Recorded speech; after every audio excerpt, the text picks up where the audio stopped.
there's all this stress around it, and why hasn't it happened yet, and it physically feels disturbing, and mentally and emotionally feels disturbing. Every time I am impatient about something, I'm worried about the timing of something, it's getting delayed, something is happening, then I bring out these 6 steps. This is what athletes do. They spend hours and hours and hours imagining success in their mind and imagining performing and winning until they feel absolutely confident about it.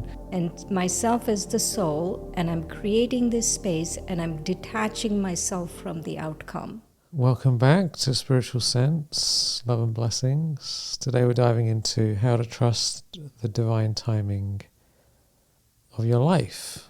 Do you ever feel like you think things should be quicker, faster? How come it hasn't happened yet? When's it going to happen? How is it going to happen? What's going on here? Why is it taking so long?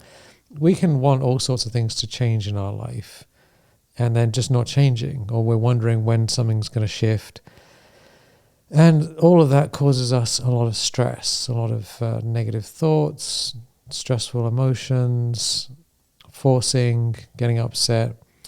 But what if there is actually divine timing? What if things are actually genuinely working out to your advantage?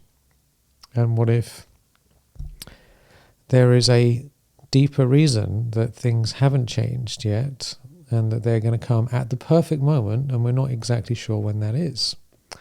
So that's what we're diving into today, trusting the divine timing of your life. Welcome, welcome. Hello, Shireen. How are you doing? Hello, Michael. Long time. It's been a long time, yes. So we haven't recorded since you went to India and went to the Kumbh Mela. Tell us, that was a very interesting experience. We can maybe have a whole podcast just on that. Yes. Kumbh Mela was fascinating. Fascinating. So the Kumbh Mela, just in case anyone's wondering what we're talking about, is the biggest spiritual gathering in the world. 500 million people, or 600 million? No, 620. 620 million people. Million people. That's I couldn't double even imagine that. It's an insane number, all going to a spiritual gathering. I've been just to like festivals and stuff like that where there's maybe like 20,000 people and it's like, yay, it's 620 million, right? So what a wonder. But we'll get into that. Not all at the time. Same time, right? At a span of 45 days they come. Yeah, but still. At different times. So there's divine timing in that. The organization and everything was amazing there. Incredible. Like, before people would get lost, I heard that this time, because of AI and facial recognition and facial tracking, they were able to really manage very well. So yeah, it's a positive side of surveillance technology. Right. Let's hope they're not using it for something else afterwards, but that's a different topic. So divine timing.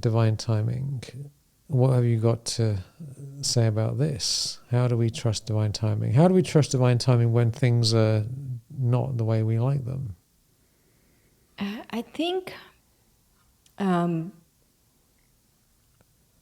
what happens is, I've been there myself, right? So I understand what people are going through, where you want something and you feel you really need it right now. And our center, the story of finding our center, finding our physical location of the center is perfect. We really felt we needed it, right? And we needed it. And we must have looked at 30 to 40 properties. And we really needed it. We couldn't find anything. We were renting the location we were at. And then what happened was I went to El Salvador for a retreat to conduct a meditation retreat. And when I was there, the landlady of our the center called and said, "You have to move out in 2 weeks." And it was about Thanksgiving time. And I was like, this is close to Christmas. Who's where are we finding something? What's going on? And that is when this center came on the market, right? Just came on the market and they reduced the price. If we were to look at the center even 1 month before, we wouldn't have considered it because it was too expensive and we couldn't afford it. And so we needed it at the right time. This came on the market at the right time. The price was reduced at the right time, and we got it, right? And so if I think back to the time when we really needed it, when we were looking at these 30, 40 properties, right? We really desperately needed one. And so we couldn't find it. And so I understand what people are coming from, right? You feel, okay, you really need this, you need this now. But I feel that when we trust the timing, that experience has really made me trust the timing. That when we trust the timing, there are a few things that happen. Because when I walked into the center, the feeling I had was, this is ours. This is meant to be ours, right? So now when I look back, I feel like whatever is meant to be ours will not pass us by. It will come to us. And so that trust has to be there. Whatever is meant for me will come to me. Yeah, so if it's meant to be, it will come. And if it's not, it won't. So pushing Why worry and stressing. about it, right? Yeah, because you tried 30 other things and then none of them worked out because they weren't for you. And this is probably, Exactly. you were saying, is better than the other ones. And people were thinking, oh, it's too nice, initially, like, because it was different from the other stuff you were seeing. And you're like, so it's something better came than what you were looking for. So. Right. Yes, very interesting. Yeah, I've had this experience countless times in different ways. Push, and there's all this stress around it, and why hasn't it happened yet? And it physically feels disturbing, and mentally and emotionally feels disturbing. And it's like banging your head against a wall, and then finally you say, this is not working, I'm just going to let go.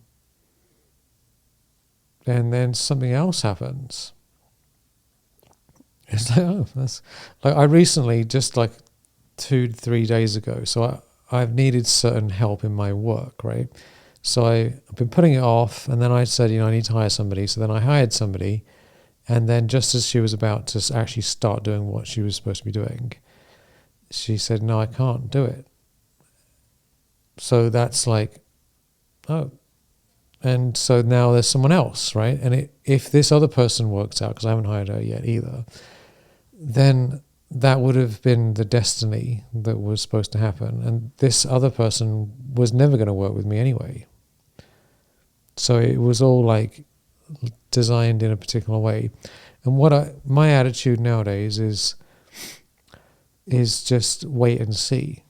Do you know what I mean? Just don't put too much pressure on. My feeling nowadays is just that you just sort of let things out there, and then it's fine. Like even recently, I uploaded this course, Insight Timer course, and I spent so much time working on it, and then they rejected it because they said, no, this is all just long meditations, and I'm like, no, but it isn't really. But the thing is, I wanted to change something, so it's a good job they didn't actually accept it, because I've just upgraded it this morning, and then when I upload it again, it will get accepted and it's better, right? So these are little things, but life is full of like these bigger and smaller, tedious little things, and we have to ask: are we in a state of constant stress? Is it push? Or can we just say, yes, let's see what happens next? Because this is going to happen all the time. Like if you go traveling, the plane might be delayed. Or even with the podcast, how many times, Shireen? Shireen and I, we both say, let's get it set up so that when we get on the thing, we can just press record, right? It never happens. But at least it would, like, this time was like 16 or 17 minutes or something rather than like 50 minutes. But like there's a reason for that as well. Do you see what I mean? So this is like a continuous thing. Are we going to push our opinion and get stressed out? Or are we going to say this is all supposed to happen the way it is? You know, someone, I was listening to a psychologist, and they were saying that this is the opposite, right? They were saying that people who are pessimistic, right, and they think the worst is going to happen, what happens is first they are feeling bad because worst, they're thinking worst is going to happen. And then when the worst does happen, so then they are two times they get slammed, right? First, because feeling bad that the worst is going to happen, and then the worst does happen.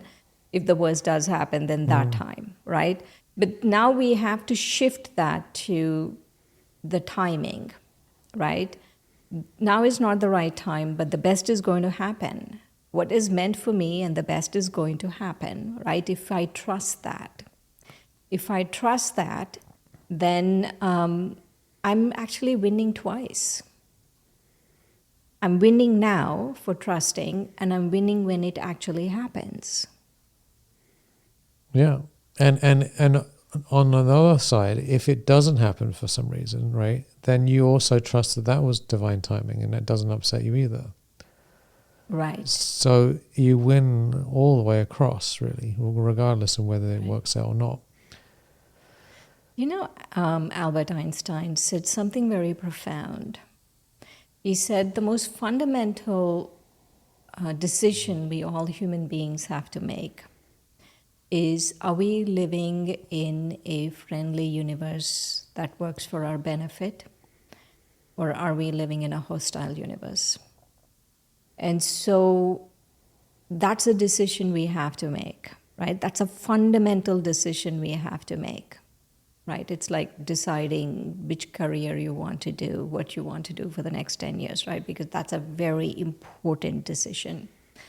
And so once you make that decision, our recommendation is you make a decision that the universe is very friendly, because what happens is once you make that decision, then you kind of attract the best things because of your state of mind, because of your consciousness, because of what's going on with you, you attract that.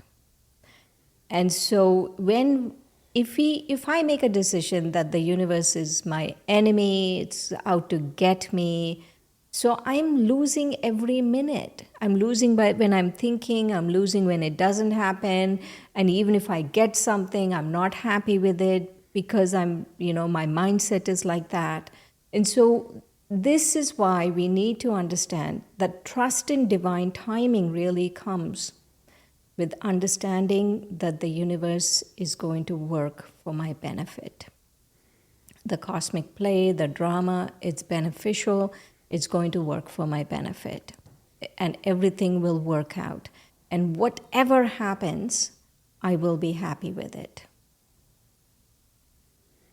Yeah, it's a wonder, isn't it? It's all working out behind the scenes for the highest good. Yeah, exactly. It really is. I feel there's this, right? The universe is working for my benefit. There's that area. But then there is the other thing where we need to have a balance, right? There has to be a mid path. One is trust in the universe, trust in the timing, trust. And the other one is laziness, where I'm thinking, oh, whatever. If it happens, it'll happen, right? Mm-hmm. That's the other extreme. So there has to be a mid path. We have to trust in the timing, but we also have to work towards something. If I want something, right, I have to work for it. Yeah, we can't stay in bed and trust everything works out. Right, trust everything. Put the covers over my head. If I'm supposed to, good things are supposed to happen, they'll find me. I'm just staying in bed. Have breakfast in bed, stay in bed, watch TV. I hope it works itself out. Yeah, doom scroll. So 5 hours. 5 hours of TikTok videos in bed isn't probably gonna. I recently saw someone spend about 5 hours doom scrolling, straight 5 hours. On the plane. in person, actually. Oh wow. And I'm thinking, right? Oh my God, how like they go into a trance, Mm-hmm. and you don't even know the time. Like shake you like, really? You okay with this? Are you all right? But they're Yeah. in a trance. They're in a It's a trance. They trance. Yeah, don't know. that's true. They don't know that it's going on. But anyway, back to this. So the laziness, right? I shouldn't be lazy and I shouldn't be impatient. Right? There has to be trust, and I have to work for it. Yeah, patience is the only thing that delivers instant results. Right? Infinite patience, instant. That's Course in Yeah, of Miracles. Course in Miracles, instant, yeah. Infinite patience is the only thing that delivers instant results. So it's true. And we can all look into our own hearts and our own lives and think back to times where we have push, and nothing came of it. And then we said, all right, let me just trust and see what's going to happen next. And something else worked out, you know. It's we just have to deal with some level of discomfort. That's what it comes down to. Because obviously we wouldn't want something to change if we were perfectly happy the way we were. So something is a bit off, and we're wanting to close the gap for our comfort and well-being quicker. And which is understandable. None of us like to suffer, and we don't like to unnecessarily be in unpleasant situations. So we're like, argh. But we don't want to make the situation more unpleasant by getting stressed out about it. That's really what it comes down to. Because what we're saying is you have to take action, but you can't force results. So you have to let go. But when you're letting go, you don't have what you want. So you have to deal with some level of discomfort. And it might be longer than you want. That's why this is hard. If we lived in complete comfort, feel like, oh, you know, I want this thing, but I'm having such a great life anyway, this wouldn't be an issue. The reason this is a problem is because we're not comfortable with where we're at. You know, part of the reason I feel the problem arises is there is two aspects to achieving something, right? One is desiring it, and then one is deserving it. So if I want to achieve something, let's say I want to achieve a certain amount of income per month, I have a desire for it. But also I have to deserve, no? I have to, deserving means not that I deserve it or not, but that I'm working toward it. Like there's some amount of effort is going into this. So we call it deserving. Let's call it deserving. And so if my desire is there, but if I'm not doing enough of the deserving, then stress is created. And so there has to be desire, but also we have to do the deserving. And after the deserving, right, this famous Chinese bamboo tree, like, you know, you tend to water it for 5 years, and then in 3 months it grows whatever, right, amount of, it just shoots up. And so it's the same with anything in our lives, right? Sometimes we are tired of making effort, and we think, when is this going to happen? When is this going to happen? Like, we were just so exhausted looking at 30, 40 properties, right? Kept thinking, when is it going to happen? Is it down there? Like, my mind was totally filled with that for months and months and months. And so there has to be this, again, balance between deserving, desiring, and letting go of the outcome. Yeah, and also it's very useful to receive the energy of your future success now. This is a very, very deep practice. Actually, I've done a course on this. I've been thinking about this for a couple of weeks, and I was just recording it this morning. That if you imagine that your future outcome that you want, it already exists, it's predestined, it exists in the future and it's done. So there's a higher version of yourself that's like already here. Because past, present and future, if you look at them from above, they're all here simultaneously. We just experience this moment one at a time for whatever reason. But the future exists already. So if you can imagine your future outcome that you want, and you can have the trust that it is done, and you're going to do all the work and everything, and it is done, then you can actually pull back that feeling and that sense of satisfaction and success and peace from the future into the present, in the now, and feel very relaxed. And that's actually going to make you want to do more work, ironically, not less work.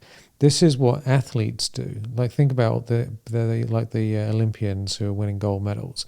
They spend hours and hours and hours imagining success in their mind and imagining performing and winning until they feel absolutely confident about it. And of course, they also do all the practices and all their training and everything else. But a big part of it is their mind. And so they're pulling their gold medal experience back here. And then they're sort of moving into it. I've heard loads of stories of people who they've seen it clearly. And then when it comes to actually doing the thing that they've imagined, they have this very strong feeling that it is done, like it's a really solid feeling. And they're just moving into it, right? And this is in our spiritual teachings. You have to imagine your future success is already done and you're taking steps that you've already taken before. And that what that does is that takes the pressure off. It makes us feel very, very good.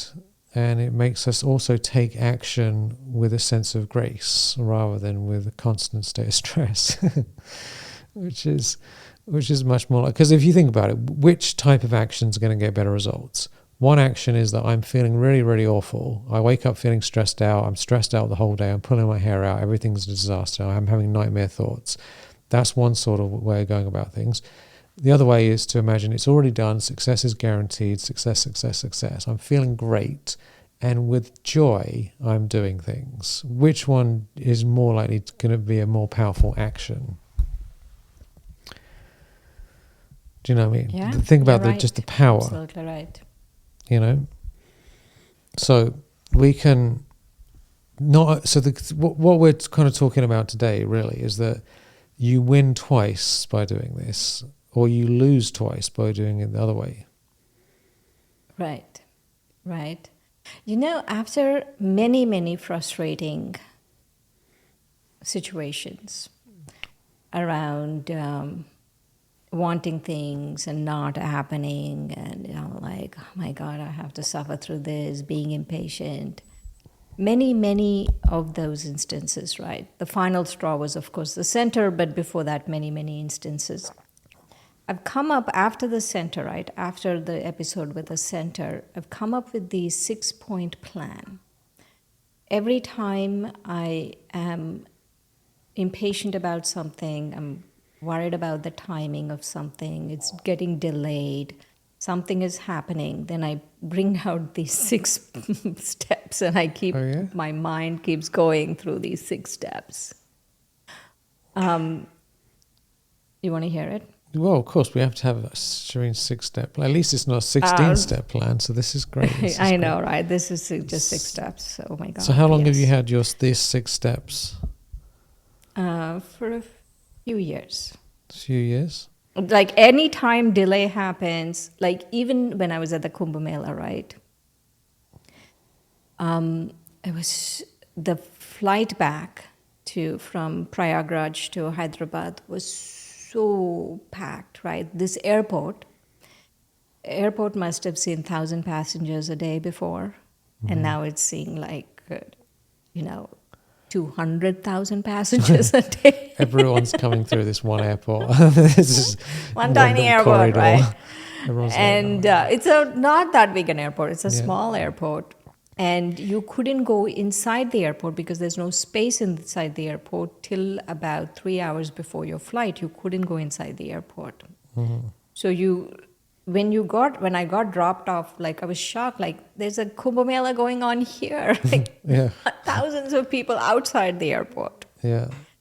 So then you wait for your 3 hours because you don't know. The traffic jams was so bad. We had to go 5 hours before the flight took off to the airport because we don't know if you'll get stuck for 4 hours or you'll get there in an hour, right? So you just have to account for all this. And so we went early. Thankfully, we went early. We got there early, and it was 5 hours. So we stood outside for 2 hours, and then now we went inside. And after we went inside, the flight kept getting delayed, and it was really late at night. You know, our flight was supposed to take off almost like 11 o'clock or something, and 12 o'clock rolled around midnight, and the flight is not taking off. The flight came late. And there's no place to sit in the airport. It's really packed. And I'm sitting there getting so impatient with the delay, impatient with everything. I was just so tired. And that's when I took out my 6-point plan. 6-point plan to the rescue.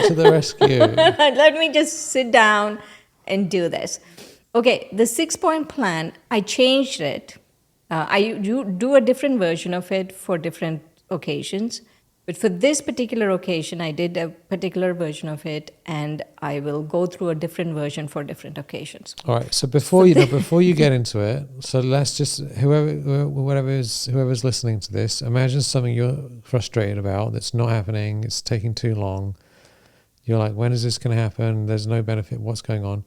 So write it down, think about it, and then as you go through this, Shreen, they can go through it with you. All right. So what are these 6 steps to sort out this frustration? The first step is you have to visualize your final outcome. And so I was, okay, in this particular case, and we'll talk about different situation differently, but this one where I'm waiting for the flight, right? And so I was visualizing me being in Hyderabad and, laying in my bed. Having a nice rest after this chaos having and my millions of hot people. shower, a hot shower away from millions of people, right? I was really visualizing that. That's the first step. You visualize your final outcome. The second step, which I usually do, is in the case of, let's say, where I can actually do something, then I do something. So instead of just visualizing, you do something to your visual, you put it into action, put something into action. So in this particular case, because I couldn't put anything into action because it was really beyond my control, I just started doing my drills. Right, I just started doing drills. Like my meditation, I was doing a meditation and I was doing totally differently. And it was very hard to do meditation with people breathing down your neck, like packed. So, but anyway, meditation, second step. And then the third step is gratitude. Gratitude for what I have. So many people. So we were actually standing around, and I was next to these doctors from Delhi, and they were saying that their flight got delayed too, and they were saying that many of their friends couldn't come because they couldn't find accommodations. The traffic they came halfway, and the traffic jam was so bad they had to go back. And many people couldn't find flight tickets, whatever, right? So just feeling the gratitude for being there, for being able to go there, for finding the accommodation, for all of that. I was just feeling gratitude, right? That's the third step. Yeah, because you got there. These other people didn't even get there. I mean, And many people couldn't, 620 people got there. But at least I was going, people were walking, right? People were walking. It was very, because of so many millions and many people were very poor, they couldn't afford a lot of things, right? They was just sleeping on the pavement, on the sidewalk. They were, all of that was going on. So I was just feeling very grateful. And I really had to take a moment and forget about what is going on around me and just feel grateful. That's third step. The fourth step is to really remember all the times when you had similar experiences and you saw through it, right? Different things happened, things really worked out for your benefit, to really remember those times.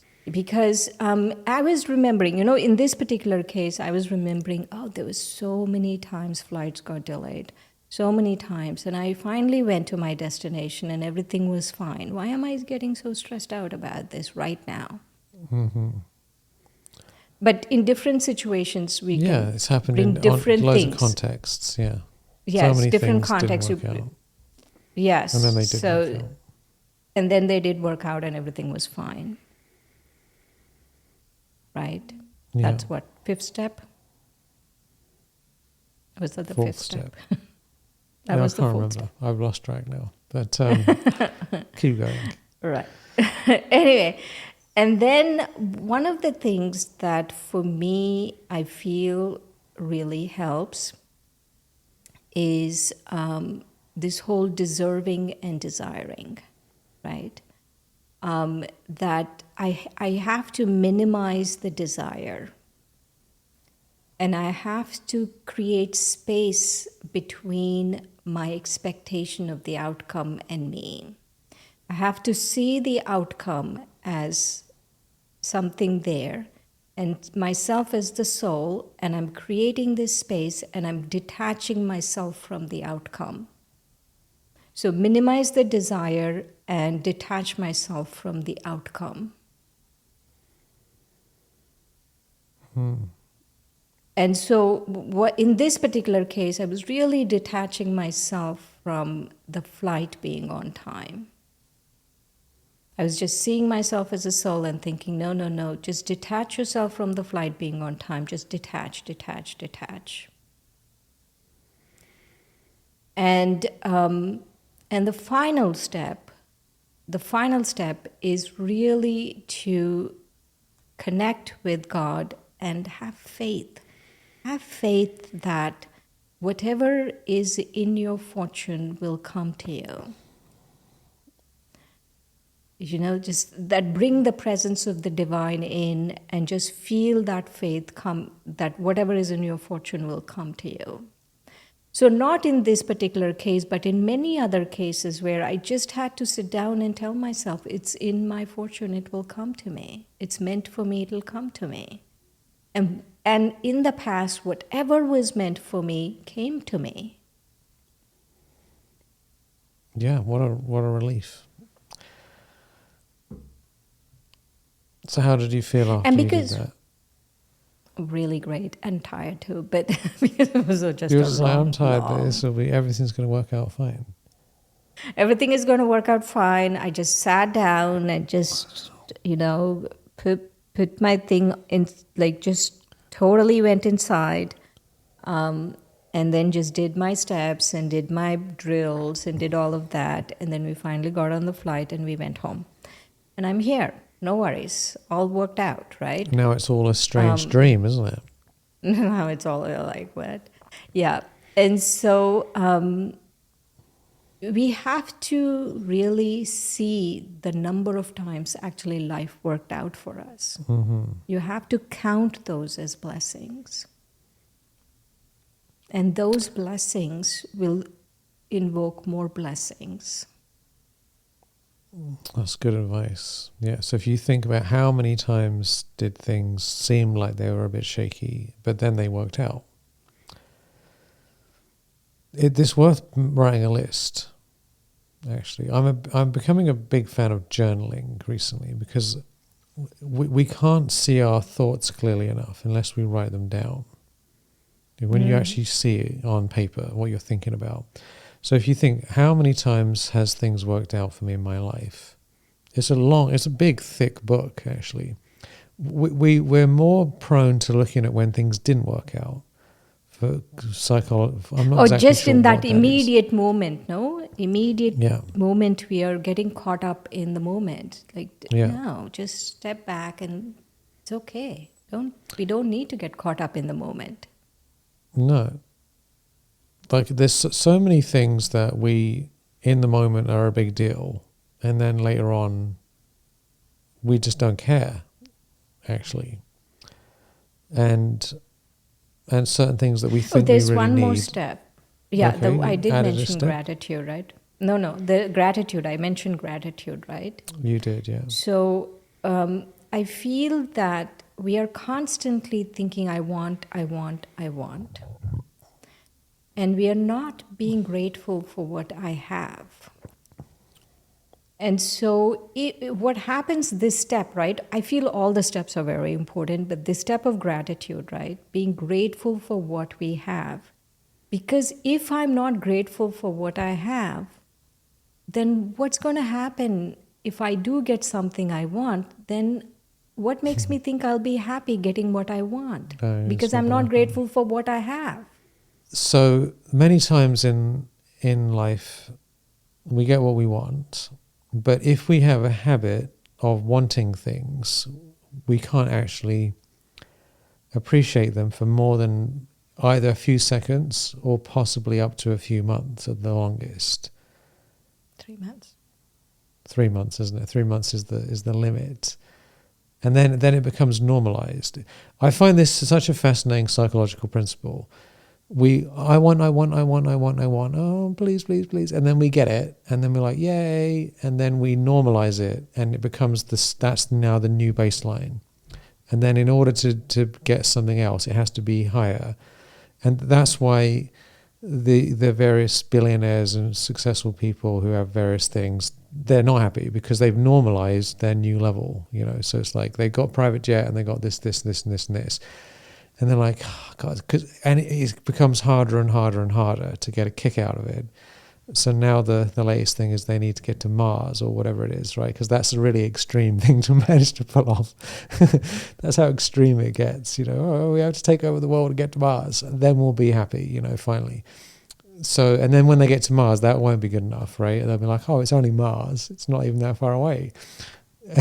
So it just goes on and on. So can we enjoy our life? And one of the best methods for that is to imagine you lose everything, right? Because you have to drop the limit, drop the standard. So if you lost everything you have, everything, including your health and all your relationships and your mental faculties, right? That would be a real shock to the system. Right, and then you imagine just getting your health back. You'd be like, "Oh my God, this is the best thing ever!" Right, and now I can think clearly. Oh wow, that's incredible! And oh, I've got this glass. Hooray for the glass! And oh, I can record a podcast. So we have to pull it down and then bring it back again. This is a practice that's very important, and that's why in spiritual methods, there's this practice of being soul conscious, because the soul is zero. Zero is point. What does a soul have? The soul is a point. It doesn't have anything. And so this is like a very powerful psychological principle. If we come just to a point of light, doesn't have anything at all, then we come back again. We're like, oh wow, this is a fun game we're in. Right? But if we're not practicing that, then we're like, oh, I already have everything, what's next? Why isn't it coming quick enough? Chop, chop, chop, chop, chop, chop, chop. I even sometimes find myself getting impatient with my Amazon boxes. I'm like, what the hell is going on here? I ordered this thing yesterday. What, like, this is totally unacceptable. But and then I get it, and I'm like, oh, I don't even like this thing, and now I have to send it back, and that's a pain in the ass, right? So this is the madness that can come over us. So when we come back to I'm just a point, I'm a point, I'm a point, I haven't got anything, then it's like, oh wow, look at this, is just being alive is a blessing, aside from anything else. You know, another one of the steps which I said about distancing yourself, the soul, when you were talking about the soul, I was remembering this. Distancing the soul from the outcome. We are too close to the outcome. It's like, yeah, Yeah. I want, and like you're like attached to this outcome, right? We have to just separate ourselves from the outcome and say, I am a soul and that's the outcome, and let me detach from it. It's very liberating, actually. Just this exercise is very liberating. It's detaching from the outcome. It doesn't matter. I'm not the outcome. Nothing about the outcome is defining me. I can be happy without that outcome. Yeah, it's a huge relief that you don't need it in order to feel good about yourself. Exactly. Yeah. And that leads to a sense of ease, doesn't it? It's like I'll give a practical example. So I'm currently hiring somebody, right? I don't need this person to work out for me. I really don't. So if it doesn't work out, I really don't care. I mean, the only thing I'm losing out on is maybe some time, but I'm learning in the process and refining things anyway. So that's not really a waste of time.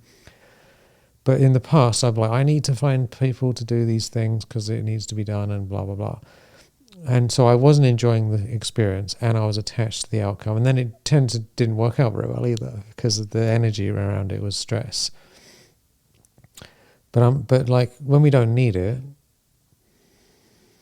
then we feel fine, and then we're open to actually more opportunities when we do that as well, because we're not attached to one particular thing. What if there's some alternative reality where something else happens that's even better that we can't even imagine? Because there's all these things. And the other thing that I find interesting is that why do we want to do anything? Like, why do we want these things to happen? Why do we want these outcomes? If you ask enough times, so let's say someone's like, I want more money. And okay, well, why do you want more money? Oh, because I need to pay all these bills. All right, why do you need to pay those bills? So that then I don't have to worry about this thing. Okay, and why does that matter to you? And if you keep going long enough, I want to buy a new car. All right, why do you want a new car? You keep going. It comes down to, I want to buy this stuff, to have these things, to do these things, so that I feel better in some way. I feel relaxed. Like a lot of people say, I want more money. Why do you want more money? So that I feel more secure, or I feel more relaxed, because I'm not worried about money. So what they actually want is to feel relaxed. Or I want to, we want to reach more people on this podcast. Why do we want to do that? Because we care about people. We want to help people. But why do we care about that? What do you think the reason is, Shireen, in this case, for our podcast? What are we trying to get out of this on an emotional level? I just want to talk about the money's example you gave, Yeah. right? I feel we need money not to just relax. We need money to pay the bills. That's true. And if you have children, right, you need money to be in a good neighborhood. Then your children will go to a good school. Because everything now requires a lot of money. It does require money.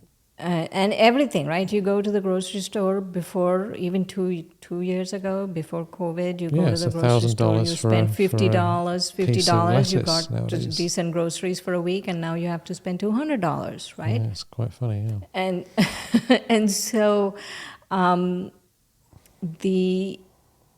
don't think we should give money as an example. We can, let's say after the baseline is set, after the baseline amount of money is set, if I say I'm making $200,000 a year and I want $1 million a year, okay, then I can say, okay, I want it for to relax or freedom or whatever it is, right?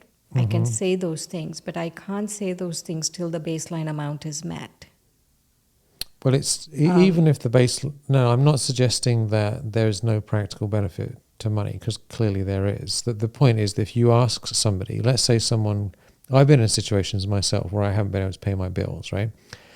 When I was starting out in my business, and so if I ask myself, why do I want this money? So that I can pay my bills, so I don't get kicked out of my house. And why does that matter to me? Because I don't want to get kicked out of my house because it's stressing me out, right? So the real reason that what's driving me on a deeper level is the feeling of stress is actually like the biggest part of this, And then I've thought about this very deeply. Like, well, if I did get kicked out of my house, this is a real story. If I didn't pay my bills, I'll get kicked out of my house, right? I didn't have any money. I didn't have any way of making money, right? So I was genuinely a bit disturbed about this. And so I said to myself, all right, why do I want it? What's the benefit of me staying in this house? So that I can do more work, I can help more people, I can have a better life, and I don't have to live on the streets, right? And I was in Hawaii, so I mean, it would be living on the beach, which wasn't too bad actually. So I thought, worst case scenario is I have to live on the beach. And I really got to a point in myself where I said, if it comes down to it, where I have to live on, if I have to leave this house and I have to stay maybe in a friend's house temporarily or sleep on the beach or something, right? Can I handle that? Because it might happen, right? Am I okay with that? And I got to the point where I said, yeah, if that's the highest good for all, if it's genuinely the best thing for me to do to lose my house, then fair enough. I did everything I could. Nothing was working. And when I finally came to peace within myself about if everything goes horribly wrong, I'm all right with it. Then about a day later, just before I had to pay my rent, some cash came in that was literally just enough for me to rush down to the place and give them my rent. But it got to the point where I genuinely had to be okay with letting it go. And I came into the feeling of peace. And then the money came. So that actually let me trust in the divine timing of life. And I've had various versions of this in different contexts again and again and again. So the reason I'm bringing all this up is because if you think, what is the feeling state that you're trying to achieve by doing these things, and you can pull that back into your life now, because we're feeling beings and we have inner feelings anyway, then we feel the benefit of the outcome, we can experience that on some level now, before we get it. Right. So then that's You're another winning win. Twice then. Winning 3 times. Right. We're winning. It's like I'm hiring someone, right? I can feel the benefit of having someone working for me doing whatever she's going to do now, even though I haven't hired her, and I feel good about it. So nothing's happened, but I'm not stressed in the process of getting it done. I'm enjoying it. Right. Because there's also this separation, no? You're not it's not defining you. No. It's not like, oh, this is who, all of this is going to happen, not happen. Oh my God, what am I as a person? I'm a failure. It's not defining you. No. And I can actually enjoy the process of waiting. It's actually quite fun. It's wait and see. Right. So, plenty of goodies here. Yes, it's time for blessings. When Shireen wants the blessing, it's time for blessings. So we have lots of things here for you to tune into. It's not time. No. If you want to say something further, go ahead. No, we can. We have there's an intuitive feeling, and so everyone can take whatever you want from this this episode, and may all of your pure desires manifest with ease and grace, and I hope you enjoy the process as much as you can. I just randomly picked a blessing. Okay, well that's the one for us then, isn't it? Coolness. Your caring nature has flourished.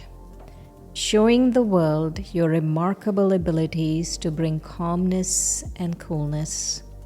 You are a peacemaker, making an impact in the lives of many with your pure kindness. You are truly a master of inner serenity. That sums it up quite well, doesn't it? Yay. So, When we are serene, we are winning at every moment. Winning. We can win now and win later. Yeah, so enjoy your winning and know that everything's working out in perfect timing. And I'm sure in a year's time you'll look back and go, oh wow, look how everything worked out great. It's better than I thought. Right. Yay. Thank you, Michael. Thank you, Shireen. Thank you to everyone listening. Much love.